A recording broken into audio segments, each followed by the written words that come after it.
Sarge. Is our video, we're going to put a video on YouTube. Have people already shut it off now? Are we doing anything? We're driving, we're going on a little trip. Are we doing anything interesting enough if you happen to get to this video because you liked some of the places that mentioned in the title or the Jungian stuff, then you might be more likely if you actually click on this. So I'm just saying, so even if you're just here for the travel thing, I just want to let you know this is going to be a little better than most travel videos. At least in my opinion, at least it's different. It may not be high quality, but at least I'll try to do some analysis that, touches into like the physics of things, the land, and also even like the psychology. Even me, I try to feel like I have some real human emotions every once in a while, heart and soul. I actually have more than just given facts, and so I like to give some kind of connection. So anyway, so what we're doing today is okay, so I got my little chart here, and I'm not going to spend too much on this, but this is the thing that makes me a little more unique than the other travel people, okay, is I'm going down to I'm going to pick up my friend. I'm here in Duluth, Minnesota, going to drive down to the Twin Cities, pick up my friend from the airport, and then we're going to go down and probably we're going to do a little bit of stuff in town, but we're probably going to, the first night, we're going to stay in Mankato, and then we're going to take this trip out west, actually the Laura Ingalls Wilder different places. We're going to stop at Walnut Grove and DeSmet. I think he was kind of interested in that history a little bit, and I think also because it was sort of like, hey, going out in the plains, so it's sort of like that we usually like to, at least when he comes in town, we get together every once in a while, have some big kind of road trip. We're just kind of driving for a while out in the desert or something like that, So anyway, it's sort of like that, and then we'll come back, I don't know, maybe do something else in Mankato the next day or go back to the Twin Cities, something like that. Anyway, and so just to make it a little bit more interesting than just hey, here's a fact, this is where stuff is, I just try to look at stuff like connections. Are we on different, basically when you get to a certain point, I can say, hey, we're on the same kind of the same type of geologic formation, like the St. Peter sandstone connects us from the Twin Cities down, across the whole Midwest, or maybe there's some fault line or something like that, or there's that highway, or there's a path where there was some train that went through, we'll look for that kind of stuff, and I'll even add in more of it later on depending on how much. Now I am still going to stay to my one video a day thing right now, so maybe what's going to happen is we'll see. Okay, I don't need to really tell you, but there might be a better version of this stuff later on, of some of the footage, like the Laura Ingalls Wilder stuff. And then, okay, so then we look for places that make us feel like home, because when you can see these connections, it makes you feel like home, and you kind of circle yourself with different things, and you find that where you are is similar to other places. It's linked in an archetypal sense, in a Jungian sense, that you can realize, oh, this is we're kind of almost in the same place that we were at before, and you can, connections, you can say, oh, this is the same type of, this one area, there might be the same kind of fossils as there is down in Mississippi, the same Cretaceous age fossils, of shark's teeth or something. So you can look at that kind of stuff and say, how is this similar? And the flow is more you can say, hey, this is where the glacier came through or something like that. This is where the flow of people came through. And then archetypes and stuff the traveler, the mother archetype, the home archetype, just like the archetype of the traveler, or the, adventure, the hero archetype, that pretty much you're always living. Okay, so anyway, so we're going to do a little bit of that. I'm not saying every minute we're going to mention this, but we're just, anyway, just so if you've made it this far, this is meant to be a little better than just your typical travel thing. What kind of guy almost feels like you can't do anything to differentiate yourself from anybody else nowadays, right? But anyway, so let's hope if you haven't already gotten rid of it. So today we're going to leave Minnesota, and I'm heading down right now toward the Twin Cities. Okay, and that's the big hill. Then once you kind of get over that hill, then you're kind of out of the Duluth area. Well, there's a little bit further. I'll say a midway road. That's basically where it is. So you kind of get up this hill, then you're on this little plateau up here for a little bit, and then anyways, and then Highway 35. Since we're talking about connections here, right? Well, we know it goes all the way down. Okay, it goes through Kansas City, and then it goes through Dallas, Texas. So it goes along Dallas all the way down. I think to is it Corpus Christi? I don't know. Anyway, but it's anyway, I think it pretty much goes down but it pretty much goes along what they call in Texas the Balcones Fault, which now there's kind of a fault, or actually no, it's called the Balcones Escarpment, not the fault. Okay. Anyway, now there's another escarpment here, but it's not as famous or as big, but there is one up here that causes there to be like we saw like in that last video I did, or maybe it was 2 videos ago. Yeah, no, I guess it was the last video. Okay, where I went there to that, and we're gonna be driving. I'm gonna be driving over here in a little bit there again. But anyway, so I went to that artesian well. One important thing to note about Duluth geology that actually I guess I pretty much just figured it out myself, but that Beck's and Midway Road, it changed its name at some point anyway, is pretty much the end of the Duluth complex. I think there's a little bit on both sides, and down on Beck's Road there's a little bit of the Duluth complex that technically goes over on the other side, but pretty much you could say that's the borderline. So there's like a big massive hill here, then there's like a valley here, then more hills this way, but all this stuff like down by Jay Cook is not part of the Duluth complex. I mean, it's similar in a lot of ways, but anyway, it's a lot different. It's not considered. So there basically is like a scar. It looks a little bit like not like a clean break, but it pretty much is a pretty clean break down from like here down to this valley here, down in this area where that artesian well is. Although, because that's a thing that where, yeah, so you have that escarpment. So there's a big place that pretty much it goes along like Highway 35, and it's right next to places like San Antonio and places like that. Anyway, and I think they're usually going to be like at the bottom of the escarpment, like the cities like San Antonio. Although there's like lots of nice like lush lands like just right up from on the escarpment as well, you know, pretty much. And anyway, and so because of that, there's a big drop in land there. Okay, there's a place where the land got like knocked down or raised up or something. Anyway, that the water kind of collects at the bottom there, and then so then you have like a lot of, and then also whenever the water comes, like the weather comes like you know, comes inland from the moist water, you know, from the coming in from the Gulf or whatever, you know, then it's like just because that little bit of rise in, I mean, it's you know, it's small as far as altitude, maybe like 500 feet, but because there's not many other rises, that's causes like there to be like a lot of rain in that area too. So you kind of have that thing, and then you also have like the thing that like pretty much to the east of that is like the Black Prairie area that was like real fertile, you know, pretty much. I don't know if that line goes exactly along the escarpment there, but you know, it's pretty close anyway. But I think, but pretty much that line, like where it goes between like this lush farmland and more like rocky stuff is sort of goes through like Dallas and Fort Worth area, you know. And yeah, although these are kind of some generalities, like I said, because it seems like there is like a pretty lush. Once you get above the escarpment, there is like a fairly big like lush land. But I think like, yeah, most like the really good soil was traditionally all like more like down from the escarpment. Now, okay, so one thing when we're noticed it, so now I think those are oak trees, right? Yeah, I think so. I guess I'm not, because I see the acorns. See, when I see acorns, I know for sure it's oak trees, but maybe I didn't know. Yeah, they're kind of small acorns, but you know, I just wasn't sure exactly what the leaves looked like. I didn't remember an oak tree, but anyway, so it seems like this might be some of the earliest places coming south from Duluth where you're going to be getting some oak trees. So you know, so. Okay, I couldn't really find a good map showing like the oak density in Minnesota, but although this would be like Duluth, but this is something about oak wilt, the commonness. But I think you could see that like these would be probably the areas where these would be the area, you know, with not that many. And then anyway, there's some oaks that kind of start, you know, going south. But one thing I did notice recently is that on this trip is that the Twin Cities actually has a lot of oak trees, and when you start getting toward the Twin Cities and south.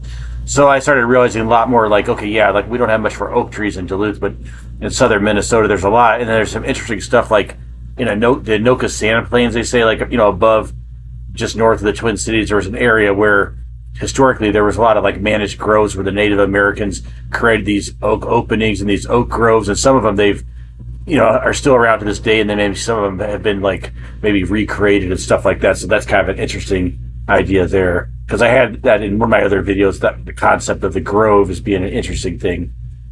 The archetype of the grove. Birds in the feeder there. Okay, so the main headline is Andrews, after a bunch of adventures, he was named the state's first chief fire warden. Okay, so anyway, so there you go. So he learned some stuff about management, maybe just some private stuff, but then he anyway became the fire warden, and they did stuff like cut some slashes in the forest at different places to make it like, I think that's what it said on the side, something like that. Anyway, yeah, so I've stopped at this place a fair amount of times, but I was just really appreciating today that this is a nice rest area. Anyway, I should just appreciate that. It's kind of actually a little cool out right now. By the way, this is July 21st, Tuesday, and because I think I've got the videos about a week out, this as far as this 30-day series. So basically, I just want to note, okay, so as we get further south here, getting toward the Twin Cities, it's we start getting into better soil and everything, and I think this is more like glacial till and so forth. Anyway, sorry, how you doing, buddy? Yeah, we had some Burger King earlier. He was a happy doggy. Anyway, yeah, it's still the best breakfast sandwich is the sausage, egg, and cheese croissant wedge. I think Sarge would agree. Anyway, so here we are approaching St. Paul down there. Going by the by St. Paul Cathedral, which actually keep left to stay on I-35 East South. Which me and Sarge went there actually a couple of months ago. Maybe I'll show. I don't know if I'm going to use that footage for something sometime. Fort Snelling, the church there, you can see that's built out of like this Platteville limestone.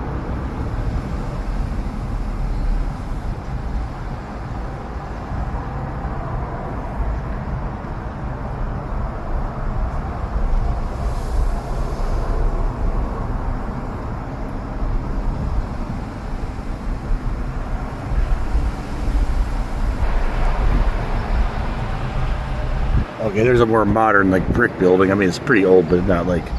Okay, so I guess they're... Okay, so I guess that's like the old village, and I guess they're like redoing that roundhouse. That's like the original building, that round quarter. Okay.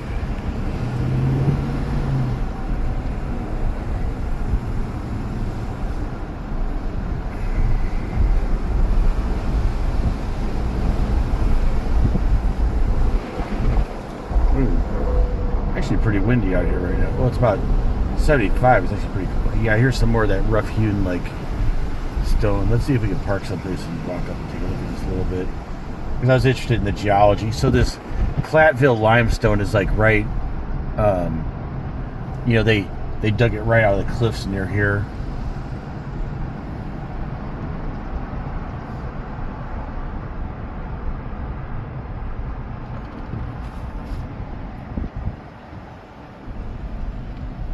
They're gonna be paid like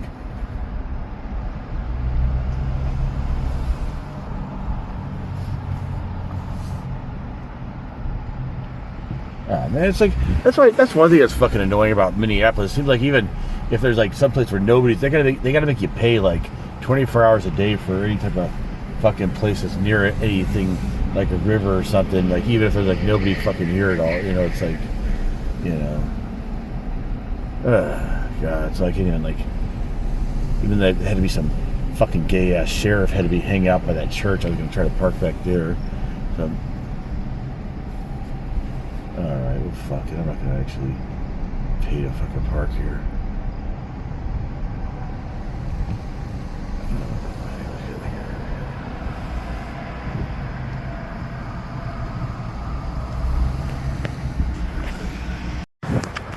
Okay, here we are. This is overlooking the St. Louis River. Here, not the St. Louis River. No, I guess this would be the Minnesota River, I think. Okay, I'm not sure. This is where at Fort Snelling. Okay, I'm not for sure. Let me see the map. I'm not sure. We're at the confluence, but I'm not sure if this is. Yeah, here we are. It was on the Mississippi River, and then here's where the Minnesota River comes in around the edge here. And I didn't really mention it too much in this thing at all, but there's a lot of dark history, of course, related to like Fort Snelling and the whole like Dakota War, and then further down the Minnesota River, Mankato, the place where the largest the largest mass execution in American history happened. Anyway. So, and then of course from Fort Snelling, that's where Dred Scott was whenever the whole Dred Scott thing happened. Further down in St. Louis, where that happened. Anyway, and so it's all related by this Mississippi River. This a lot of this history, some of it unfortunately is dark. Some nice paths there. Yeah, it's actually pretty nice because today it's pretty cool out right now. So I'm sure it would have been a lot crappier a couple days. So let's just take a look. Nice wildflowers, right, Sarge? Enjoying this area? Look at some. These are some. See this stuff? Yeah, it's kind of. Yeah, it's all like different textures. Yeah, some interesting rock there. Like now, right around here is the area also. The other kind of rock this area is known, famous for the St. Peter sandstone, which is this area, but it's also in the St. Louis area, and especially out in the Pacific area where it's very important. So, but right on the cliff somewhere around here is where they actually named it. They had like what they call like the prima location, or basically for a certain geological type rock, where they say, okay, this is like it's, where we're considered like this is archetypal, I guess if you want to call it, like, like spot, like this is like how we'll define it based on this spot, where it was first found, or just basically to be defined by, this is like the most purest example of the St. Peter concept. Now there's also, the reason it's called St. Peter sandstone is the Minnesota River used to be called the St. Peter River, and there is still a St. Peter in Minnesota down by Mankato, because it used to be on the St. Peter River, and now it's on the Minnesota River. So there's a connection there. But I don't think there's any St. Peter sandstone in that area. I think that's more like glacial till in that area. Yeah, nice. Good old building.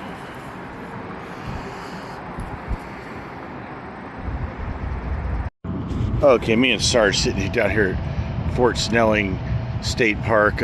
We came over this area because there was supposed to be like a cell phone lot, but I couldn't find it, or it was closed. So then it turned out, there was a state park right here, which is actually nice. Despite being right by the airport, it's actually a nice little area down here. And yeah, so this was actually just slightly further. And it turned out since I already had a state park pass and everything, and I was like, yeah, everything worked out. So those things are good to have in lots of situations. Okay, now I'm heading down toward Mankato on 168 or 165. Okay, I got Patrick with me. You can say hi. You don't have to be on camera to say, hey, what's up? Oh, really? Okay, I guess he's so paranoid that he doesn't even want to have his voice be online. Okay, all right. Well, anyway, though, come on. Well, if I ask some good questions later on, you can tell me, right? Maybe we can change your voice or something. All right, well, we'll see about that later. Driving anyway. Oh. Okay, we decided to stop at this Minnesota's largest candy store. Okay, right now I'm just trying to take a look, see if there's a place you can walk on with the dog or what. Or let's see.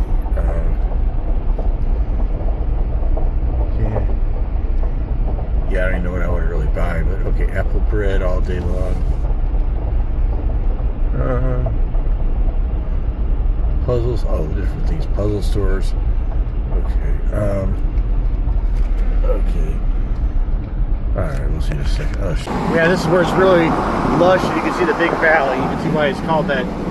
One thing you should notice is this valley, it's one of those valleys that's much bigger than the river could have actually washed out. So this was formed by a glacier. Like another example is like the Rock River in Wisconsin and Illinois. One that's way bigger than where its valley is way bigger than you would expect for just the river itself that goes through it now. Anyway, the store, yeah, here we are, the land of the Jolly Green Giant, southern Minnesota, baby. The way to Little House on the Prairie. Welcome to the Valley of the Jolly Green Giant. Oh, so maybe it does officially begin more here, actually, although other places are not. Yeah, officially maybe it's just this section that's really the valley of not the entire Minnesota Valley.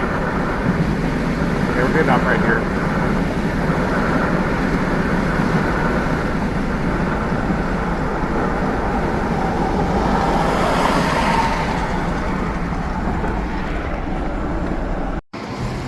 Okay, me and Sarge here, next to the Jolly Green Giant. So basically,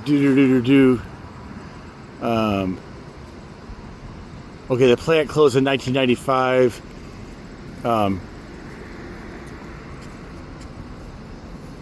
I guess the logo hasn't even been used for a while, I guess. Or was it just Oh, maybe not. No, maybe they just bought the name. I don't know. Okay, I'd have to see what happened exactly about the. Yeah. But anyway. But I think the river is like right over there. I think at times that river is kind of low a lot of times, but a lot of times apparently they were able to use it for barge traffic. There you go, Patrick. Jolly Greens. This 30-day YouTube mini-series is a psychological experiment using Jungian psychology to live better and experience more this summer. I'm not a psychologist, just a layman looking to apply Jungian principles to life. I'm starting with the idea that the unconscious mind is very smart and tells us things. And believing in this, I drove up to Hibbing, Minnesota, and I found that 4 locations in Hibbing, Minnesota corresponded quite well to 4 different principles called the Hibbing Quaternity. The first one is the Hibbing Ghost Town, which the characteristics is you feel the echo of the past as the wind flows down established paths. This represents unconscious voice being in the center of a moving circle, the mother archetype, home, center, castle, etc. Character I'm coming up with here to explain it is Nellie, the ghost sheepdog mom who circles the area, protects and guides. The Greyhound Museum has to do with travel and also the Jungian idea of beauty as a way of mentally feeling your way into physical objects and flowing into life in general, flowing beauty, mentally becoming part of the object. The character here I'm coming up with is Flows With It, which is a Native American cartoon character who has a magic canoe, finds all past, glides over, portages, flows into life. Now the ore pit, it represents all the smallness of the individual, abstraction, and the way to in making the world simpler, more understandable. Connections, the beauty of symmetry, the beauty of maps, beauty of mathematics.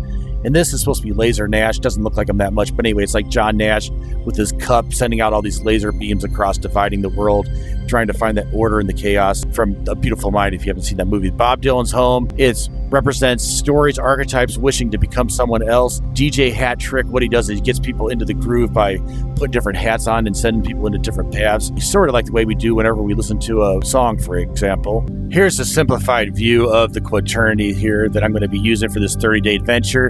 And this is what it's going to more look like. I'm just going to do a simple sketch that I'll put in the video and then just kind of explain it like on a notepad like this to make it simpler so I can get it done. So I can do a video for 30 days. And so subscribe to get all 30 of those videos. Nice shade tree.